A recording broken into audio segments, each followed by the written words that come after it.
الحمدللہ آج 18 پارے ہو گئے، 2 صفحے رہ گئے۔ ہماری بات چل رہی تھی حضرت یوسف علیہ السلام کیا بن گئے؟ بادشاہ بن گئے۔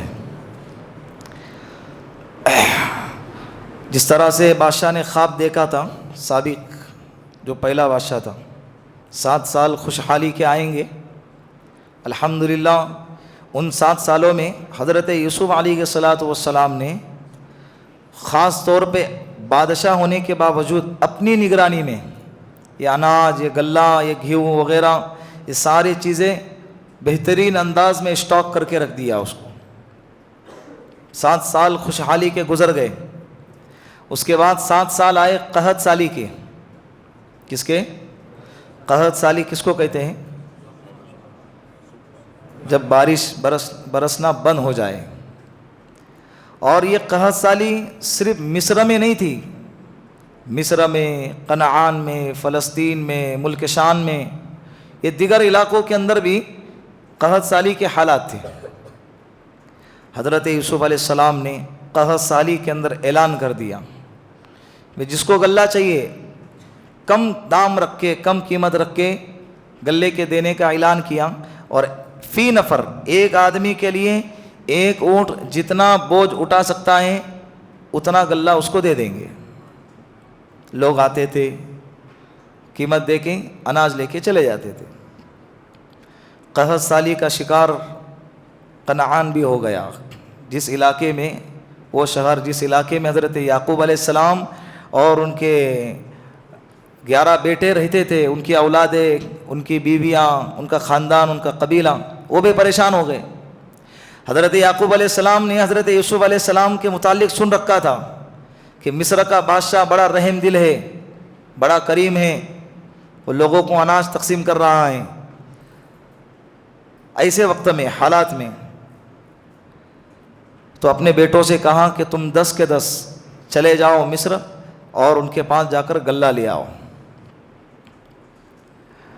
دیکھیں قرآن کریم اس طرف اشارہ کر رہا ہے کہ جب ملک پر حالات آ جائیں تو حکومت کو ایکشن لینا چاہیے، عوام کی سہولت کے لیے، عوام کو چوسنے کے لیے نہیں۔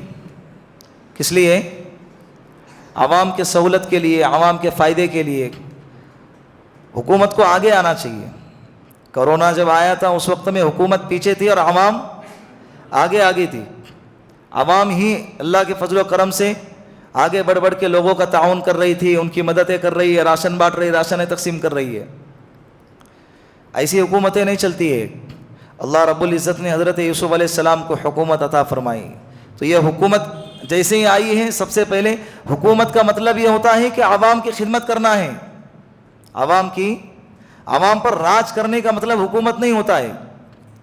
سید القوم خادمہم، قوم کا جو سردار ہوتا ہے نا، وہ قوم کا خادم ہوتا ہے، وہ اپنے آپ کو بادشاہ سمجھنے لگ جاتا ہے۔ حضرت یعقوب علیہ السلام نے اپنے 10 بیٹوں سے کہا کہ تم جاؤ اور جا کر غلہ لے آؤ، اور بنیامین جو حضرت یوسف علیہ السلام کے سگے بھائی تھے ان کو اپنے پاس رکھ لیا۔ حضرت یعقوب علیہ السلام نے کہا کہ جب تم 10 جائیں گے تو ایک تو میرے پاس ہونا چاہیے نا میری خدمت کرنے کے لیے، اور دوسرے دیگر 10 بھائیوں کے مقابلے میں حضرت یعقوب علیہ السلام کو بنیامین سے بڑی محبت تھی۔ کون ہے بنیامین؟ یوسف علیہ السلام کے بھائی ہے۔ وہ 10 کے 10 بھائی درہم لے کے، پیسہ لے کے حضرت یوسف علیہ السلام کے شہر مصر میں داخل ہو گئے۔ 40 سال کے بعد، کتنے؟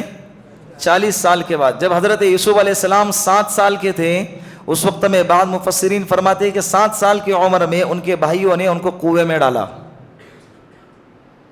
7 سال سے جو جدا ہو گئے، اس کے بعد اب ملاقات ہو رہی ہے، کتنے سال کے بعد؟ 40 سال کے بعد۔ حضرت یوسف علیہ السلام تو بچے تھے، اب بڑے ہو گئے، چہرہ بدل گیا، لیکن بھائی کی شکل تو ویسی ہی تھی نا، وہ تو اس وقت میں ہی جوان تھے۔ ایک عمر کے بعد چہرہ انسان کا فٹ ہو جاتا ہے۔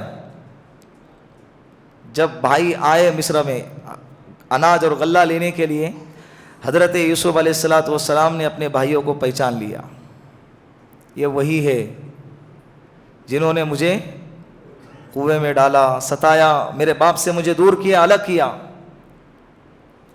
حضرت یوسف علیہ السلام نے پہچان تو لیا، لیکن اس پہچاننے میں اتنا یقین نہیں تھا، ہو سکتا ہے کہ مجھے مغالطہ ہو، لمبا عرصہ گزر گیا۔ حضرت یوسف علیہ السلام نے ان سے سوال کیا، آپ تو یہاں کے نظر نہیں آتے، مصر کے، کہیں دور سے آئے ہو؟ وہ کہنے لگے کہ ہاں ہم یہاں کے نہیں ہیں، ہم تو کنعان سے آئے ہیں۔ کہا کہ اچھا، آپ اتنے ہی، آپ سگے بھائی ہیں آپس میں، اتنے ہی ہیں؟ کہا کہ ہاں ہم آپس میں سگے بھائی ہیں، ہمارا ایک اور بھائی ہے جس کا نام بنیامین ہے، اور ہمارے ابا یعقوب علیہ السلام ہیں، ہم نبی کے خاندان کے ہیں۔ یہ اسی لیے حضرت یوسف علیہ السلام نے تکا پھینکا تاکہ حقیقت سامنے آ جائے اور یقین ہو جائے کہ یہ میرے ہی بھائی ہے۔ بعض مفسرین نے لکھا بھی ہے کہ حضرت یوسف علیہ السلام اتنے زیادہ حسین تھے جس کی وجہ سے اپنا چہرہ بھی چھپاتے تھے۔ تو حضرت یوسف علیہ السلام کو تو یقین ہو گیا کہ یہ میرے ہی بھائی ہے۔ وزیروں سے کہا کہ ان کو بادشاہوں کے جو کمرے ہوتے ہیں اسپیشل ٹریٹمنٹ دیا جائے، ان کو مخصوص کمروں کے اندر رکھا جائے، اور اناج دیا گیا، ہر ایک آدمی کے مقابلے میں ایک اونٹ اور اس کے اوپر اتنا اناج لادا گیا۔ حضرت یوسف علیہ السلام نے اس اناج کے اندر ان کی رقم کو بھی ڈال دیا، ان کو بتایا نہیں، اور وزیروں سے کہا کہ ان کو بتانا بھی نہیں، جب تک وہ اپنے مکان تک پہنچنے جاتے ہیں اس وقت تک ان کو اس کی اطلاع نہیں ہونی چاہیے۔ پھر جاتے ہوئے ان سے کہا کہ تمہارا ایک اور بھائی بھی ہے نا جو تم نے کہا تذکرے میں، کہا کہ ہاں، آئندہ اس کو بھی لے کر آنا، اس لیے لے کر آنا کہ تم نے تو دیکھا کہ میں کتنا کریم ہوں، میں کتنا تمہارے ساتھ اچائی کا معاملہ کرتا ہوں، اور تم کو اناج دیا تو تمہارے گھر میں ایک اور آدمی کا ایکسٹرا اناج آئے گا، غلہ آئے گا، تو اس کو بھی ساتھ میں لے کر آنا۔ یہ ترغیب دی، لیکن بعد میں دھمکی بھی دی، اگر نہیں لے کر آئیں گے تو تم کو بھی غلہ نہیں ملے گا۔ حضرت یوسف علیہ السلام نے ان کو یہ دھمکی دے کر روانہ کیا۔ مال، ان کی لی ہوئی رقم کو دوبارہ ان کے ہی اناج میں ڈال دیا۔ اس کی کئی وجوہات مفسرین نے بیان فرمائے۔ ایک تو یہ کہ حضرت یوسف علیہ السلام نے ان کے مال کو ان کے گلے میں ڈال دیا، تو گویا کہ حضرت یوسف علیہ السلام نے اپنے جیب سے خزانے کے اندر جو حکومت کی ملکیت ہے، بیت المال ہے، اس ملکیت کے اندر اپنے جیب سے مال کو بھر دیا، تاکہ یہ جو اناج جا رہا ہے وہ میرے ہی گھرانے میں جا رہا ہے۔ دوسری وجہ جو حضرت یوسف علیہ السلام نے اناج کے اندر رکھی مال کو، اس لیے کہ جب مال ہوگا تو دوبارہ جلدی آئیں گے، تاکہ مجھے میرے سگے بھائی بنیامین سے ملنے کا جلدی موقع ملے۔ اسی لیے حضرت یوسف علیہ السلام نے اناج کے ساتھ میں وہ رقم بھی دے دی۔ جب یہ 10 بھائی خوش ہو کے ابا کے پاس گئے اور ابا سے کہا کہ ابا، وہاں کے بادشاہ تو بڑے نیک ہے، رحم دل ہے، بڑے محسن ہے، ہمارے ساتھ تو بہت اچائی کا معاملہ کیا اور اسپیشل ہم کو ٹریٹمنٹ دی، اور بہت بہترین آدمی ہیں، تعریف کرنے لگے۔ لیکن ابا ایک بات ہے، آئندہ مرتبہ انہوں نے کہا ہے کہ جب اناج لینے کے لیے آئیں گے تو اکیلے مت آنا، ساتھ میں بنیامین کو بھی لے آنا، اس کے بغیر وہ اناج دیں گے ہی نہیں۔ ابا، ہم تو جانتے ہیں کہ آپ بنیامین کو ہمارے ساتھ بھیجیں گے نہیں، کیونکہ یوسف علیہ السلام کا قصہ ابھی تک آپ کے ذہنوں میں تازہ ہے، تو لیکن ہم کیا کریں، وہ بادشاہ کا حکم ہی یہی ہے۔ اور دیکھیں نا، جب اناج کھولنے لگے تو وہ سارا روپیہ پیسہ وغیرہ درہم سامنے نظر آیا، تو دیکھو کتنے کریم ہے بادشاہ کہ اناج تو دیا، ساتھ میں اس کی رقم بھی ہم کو لوٹا دی۔ اب رقم کا بھی ٹینشن نہیں ہے کہ دوبارہ جب لینے کے لیے جانا ہے تو آپ کو اپنے جیب سے رقم نکالنا پڑے گا۔ ابا دیکھو رقم بھی موجود ہے۔ وعدہ کرنے لگے، کہا کہ بھیج دو بنیامین کو دوبارہ ساتھ میں، ہم وعدہ کرتے ہیں کہ اس کی حفاظت کریں گے، اپنی جان سے زیادہ اس کی حفاظت کریں گے۔ حضرت یعقوب علیہ السلام، قرآن میں اس کا تذکرہ ہے، حضرت یعقوب علیہ السلام ان کو منع کر رہے ہیں کہ تم نے کس طرح سے حفاظت کی ہے یوسف کی، میں نے دیکھ لیا ہے، لیکن پھر بھی میں اللہ پر بھروسہ کرتا ہوں۔ حضرت یعقوب علیہ السلام بعد میں جب وقت آیا، میں واقعے کو مختصر کر رہا ہوں، بعد میں جب وقت آ گیا، حضرت یوسف علیہ السلام نے جب بلایا تھا تو اس وقت میں 10 کے 10 بھائی بنیامین کو ساتھ میں لے کر مصر روانہ ہو گئے۔ جب دوسری مرتبہ روانہ ہو رہے ہیں، یعقوب علیہ السلام نے اپنی اولاد سے کہا کہ جب تم مصر میں جائیں گے تو سب کے سب الگ الگ دروازے سے ہو کر جانا، ایک ساتھ ایک دروازے سے مت جانا۔ مفسرین نے اس کی کئی حکمتیں بیان فرمائی۔ ایک حکمت تو یہ ہے کہ جب 10 اور 11 بھائی ہیں، جب 11 بھائی ایک دروازے سے داخل ہوں گے، وہ بھی نوجوان بھرپور، تو لوگوں کی نظر لگ جائیں گی۔ لوگوں کی کیا ہوں گی؟ جب کسی کا خاندان بڑا ہوتا ہے، بھائی بہن ہوتے ہیں اور آپس میں محبت ہوتی ہے تو فوراً لوگوں کی نظریں لگ جاتی ہے۔ العین حق، نظر لگنا بھی کیا ہے؟ حق ہے۔ نظر بد بہت جلدی لگ جاتی ہے۔ اللہ کے رسول نے فرمایا کہ نظر کا لگنا اتنا خطرناک عمل ہے، اتنی خطرناک چیز ہے کہ وہ انسان کو قبر تک اور اونٹنی کو ہانڈی تک پہنچا دیتی ہے۔ اسی لیے صبح شام نظر بد سے بچنے کے لیے دعائیں کرتے رہنا چاہیے۔ حضرت سہل ابن حنیف ایک صحابی ہے، غسل کرنے کے لیے کرتا نکالا۔ حضرت عامر بن ربیعہ ایک دوسرے صحابی کی نظر ان پہ گری۔ انہوں نے کہا کہ کتنا خوبصورت بدن ہے، میں نے آج تک اتنا خوبصورت اور حسین بدن کسی کا دیکھا ہی نہیں ہے۔ فوراً ان کے بدن پہ بخار چڑھ گئی اور بستر پہ آ گئے۔ اللہ کے رسول کو پتہ چلا، حالانکہ وہ سفر پہ جانے کا وقت تھا، جہاد پہ نکلنے کا وقت تھا، اور یہ بستر پہ آ گئے۔ اللہ کے رسول صلی اللہ علیہ وسلم کو پتہ چلا تو تحقیق کی تو حضرت عامر بن ربیعہ کو بلایا گیا، ان سے وضو کروایا گیا، چہرہ دھلوایا گیا، ہاتھ دھلوائے گئے، پیر دھلوائے گئے، اور ان کے وضو کا پانی حضرت سہل بن حنیف کے بدن پہ ڈال دیا۔ فوراً اچھے ہو گئے۔ فوراً کیا ہو گئے؟ اب اس سے دو باتیں سمجھ میں آئی۔ پھر اللہ کے رسول نے حضرت عامر بن ربیعہ کو فرمایا کہ تم نے یہ کیوں نہیں کہا کہ اللہ رب العزت تیرے جسم میں برکت عطا فرمائے، اللہ تجھے نظر بد سے بچائے۔ اب اس سے 2-3 باتیں سمجھ میں آ گئی۔ ایک تو یہ کہ نظر کا لگنا بالکل حق ہے، خاص طور پہ بچوں پہ زیادہ لگتی ہے نظریں، ماں باپ کی بھی لگ جاتی ہے۔ اسی لیے ماشاء اللہ لا حول ولا قوت الا باللہ، بارک اللہ، ایسی دعائیں دیتے رہنا چاہیے۔ کسی کے ترقی کو دیکھیں تو دعائیں دیتے رہنا چاہیے تاکہ سامنے والا نقصان سے اور پریشانی سے بچ جائے۔ اور دوسری، اس حدیث میں یہ بات سمجھ میں آ گئی کہ جب کسی کو نظر لگ گئی تو اور پتہ چل گیا کہ کس کی لگ گئی ہے، تو اس کے غسل کا یا اس کے وضو کا پانی جس کو لگی ہے نظر اس پہ ڈالنے سے اس کا علاج بھی ہو جاتا ہے۔ لیکن معلوم ہونا چاہیے، ورنہ کسی سے بھی جا کر پکڑ کر کہیں گے کہ تیری مجھے نظر لگی ہے، تیرا وضو کا پانی مجھے دے دے۔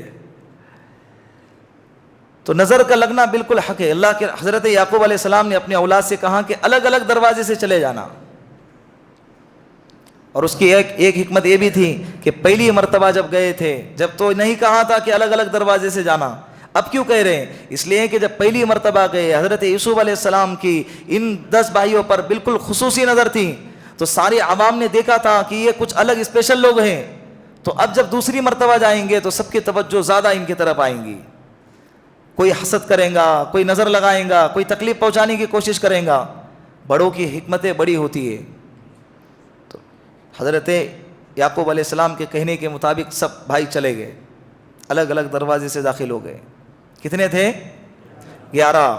جب پہنچے ہیں، حضرت یوسف علیہ السلام نے سب کو پہچان لیا، ملاقات کی۔ ٹھہرنے کے انتظام اس طرح سے کیا کہ جوڑیاں بنائی، ایک کمرے میں 2 لوگ ٹھہریں گے، 2 ایک کمرے میں، 2 ایک کمرے میں، تو اس اعتبار سے 5 کمرے میں کتنے ہو گئے؟ بچا۔ بنیامین سے کہا کہ تم میرے کمرے میں رہوں گے، پھر ان کو اپنے کمرے میں لے گئے، تنہائی کا موقع ملا۔ پھر بنیامین سے کہنے لگے کہ میں تمہارا بھائی یوسف ہوں اور تم میرے سگے بھائی بنیامین ہو، کیونکہ جب یوسف کو ان لوگوں نے ستایا تھا تو بنیامین کو نہیں ستایا ہوں گا۔ بنیامین بہت خوش ہو گئے، ملاقات کی، پھر باتیں چلتی رہی۔ پھر ان سے کہا بنیامین سے کہ آپ گھبراؤ نہیں، تم کو میں اپنے پاس رکھنے والا ہوں، اور ساری تدبیر بتائی۔ صبح ہونے کے بعد سب کے اپنے اپنے گلے ان کو حوالے کر دیے، لیکن حضرت یوسف علیہ السلام نے یہ تدبیر اختیار فرمائی۔ سواع الملک، بادشاہ کا ایک برتن، خاص برتن حضرت یوسف علیہ السلام نے بنیامین کے اناج میں، گلے میں، تھیلے میں ڈال دیا، اور اپنے خاص وزراء سے فرمایا، کارکنوں سے، کہ جب یہ دور چلے جائیں گے تو اس وقت میں ان کو بھی سارا پلان بتا دیا، ان کو آواز دے دینا، شہر سے باہر جانے دیا۔ شہر میں پکڑتے تو شک ہو جاتا، شہر سے باہر نکلنے دیا۔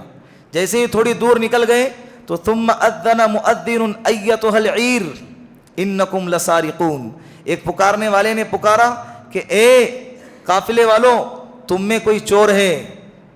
سب رک گئے، کہنے لگے کہ تم کیا کہہ رہے ہو، ہم چور ہیں؟ کیا چوری کیا ہے ہم نے؟ تو قاصد نے کہا کہ آپ نے بادشاہ کا خاص برتن چرایا ہے، قیمتی برتن چرایا ہے۔ کوئی کہتا ہے سونے کا تھا، کوئی کہتا ہے چاندی کا تھا، کوئی کہتا ہے عنبر کا تھا، کسی کا بھی ہو، اپنے کو اس سے کچھ لینا دینا، ہمارا ایمان کا تعلق اس سے جڑا ہوا نہیں ہے۔ برتن تھا سمجھ لو، سوا الملک سے بس اتنا سمجھ میں آتا ہے کہ خاص برتن تھا، ملک یعنی بادشاہ کا برتن جو کسی قیمتی چیز میں استعمال ہوتا تھا۔ بعض مفسرین نے وہ اناج تولنے والا برتن بھی لکھا ہوا ہے۔ تو وہ کہنے لگے کہ ہم چور نہیں ہیں، ارے ہم تو نبیوں کے خاندان کے، ہم کیسے چوری کر سکتے ہیں؟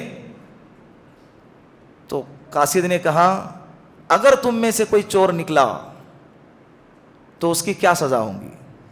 یہ سوال بھی حضرت یوسف علیہ السلام نے ان سے کرنے کو کہا تھا، اس لیے کہ مصر میں چور جب پکڑا جائے تو چور کی سزا کیا ہوتی تھی؟ مصر میں نہیں تھی وہ سزا غلام بنانے کی، مصر میں کٹائی کی سزا تھی، اس کو پکڑ کے دھو دیتے تھے پکڑ کے۔ مصر میں یہ سزا نہیں تھی۔ جس شہر سے ہو کر آئے تھے، یہ کنعان سے ہو کر آئے تھے، یعقوب علیہ السلام کے شریعت میں، یعقوب علیہ السلام کے علاقے میں چور کی سزا یہ ہوتی تھی کہ چور جس کا مال چور نے چرایا ہے وہ چور اس کا غلام بن جائے گا۔ تو حضرت یوسف علیہ السلام نے ان سے پوچھنے کو کہا، ان سے ہی پوچھا کہ اگر تم میں کوئی چور نکلا تو کیا سزا ہونی چاہیے؟ تو سب بھائیوں نے کہا کہ ہمارے علاقے میں تو یہ فیصلہ سنایا جاتا ہے کہ چور جو چور ہے جس کا مال چرایا ہے وہ اس کا غلام بن گیا۔ ٹھیک ہے، ہم تمہاری شریعت کے مطابق، تمہارے ملک کے مطابق، تمہارے علاقے کے مطابق فیصلہ کریں گے۔ تلاشی لی جا رہی ہے، سب سے پہلے دوسرے بھائیوں کی تلاشی لی جا رہی ہے۔ ڈائریکٹ بنیامین کے لیتے تو شک ہوتا، تو تلاشی لیتے لیتے جب بنیامین تک پہنچے تو تھیلے میں وہ سامان نکل آیا۔ سارے بھائی حیران، شرم سے پانی پانی ہو گئے۔ بنیامین کو کہنے لگے کہ تو نے تو ہم کو شرما دیا، ذلیل اور رسوا کر دیا۔ پھر قاصد سے کہنے لگے کہ ہم چور نہیں ہیں۔ حضرت یوسف علیہ السلام کے دربار میں پیش کیا گیا۔ حضرت یوسف علیہ السلام کے سامنے بھائی کہنے لگے کہ دیکھو ہم چور نہیں ہیں، یہ جو ہے نا اس کا بھائی بھی چور تھا اور یہ بھی چور ہے۔ اس کا بھائی بھی، اس کے بھائی نے بچپن میں پھوپھی کا برتن چرایا تھا، وہ قصہ میں نے بتایا تھا نا آپ کو کہ پھوپھی نے اپنے یوسف علیہ السلام کو اپنے پاس رکھنے کے لیے یوسف علیہ السلام کے تھیلے میں، سیم والی کہانی وہ بچپن میں دہرائی گئی تھی یوسف علیہ السلام کے ساتھ میں، کہ پھوپھی یوسف علیہ السلام سے بڑی محبت کرتی تھی۔ اس لیے کہ جب بنیامین پیدا ہو گئے تو پیدا ہوتے کے ساتھ حضرت یوسف علیہ السلام اور بنیامین کی جو والدہ تھی ان کا انتقال ہو گیا، حضرت راحیلہ۔ پھر حضرت یعقوب علیہ السلام نے حضرت لیا سے نکاح فرمایا۔ تو یہ جب دو چھوٹے یوسف علیہ السلام اور بنیامین چھوٹے تھے تو ان کی کفالت اور ان کی پرورش کی ذمہ داری پھوپھی کے حوالے ہو گئی۔ یوسف علیہ السلام سے بڑی محبت ہو گئی پھوپھی کو، لیکن جب بڑے ہو گئے اور یعقوب علیہ السلام لینے گئے تو ان سے جدائی برداشت نہیں ہو گئی، تو انہوں نے کیا کیا، یوسف علیہ السلام کے تھیلے میں اپنا برتن ڈال دیا اور پھر بعد میں چلانے لگے کہ تمہارے بیٹے نے میری چوری کی ہے۔ تلاشی لی گئی تو برتن نکلا، یوسف علیہ السلام کو پھر ان کے حوالے کیا گیا۔ جب تک ان کی پھوپھی زندہ رہی حضرت یوسف علیہ السلام اپنے پھوپھی کے تربیت میں رہے۔ ان کے انتقال کے بعد پھر یعقوب علیہ السلام کے پاس آئے تو بھائی لوگوں نے اس واقعے کی طرف اشارہ کیا، حالانکہ بعد میں یہ بات کھل کے سامنے آئی کہ پھوپھی یوسف علیہ السلام سے محبت کرتی تھی، اس لیے انہوں نے یہ چال بازی کی تھی، یہ والا پلان بنایا تھا، ورنہ حقیقت میں یوسف علیہ السلام چور بالکل نہیں تھے۔ یہ سب کو معلوم تھا، بھائیوں کو بھی معلوم تھا، لیکن بھائیوں نے یوسف علیہ السلام کے سامنے کہا کہ اس کا بھائی بھی یوسف بچپن میں چور تھا تو انہوں نے بھی چوری کی ہے۔ اب یوسف علیہ السلام تو سامنے ہی بیٹھے ہیں، وہ کہہ رہے ہیں کہ تم نے تو بالکل غلط بات کہی ہے، تمہارے اندر ہی چور بیٹھا ہوا ہے، اور کہا کہ اب میں تمہارے قانون کے مطابق فیصلہ سنا رہا ہوں کہ بنیامین ہمارے پاس رہے گا، تم چلے جاؤ۔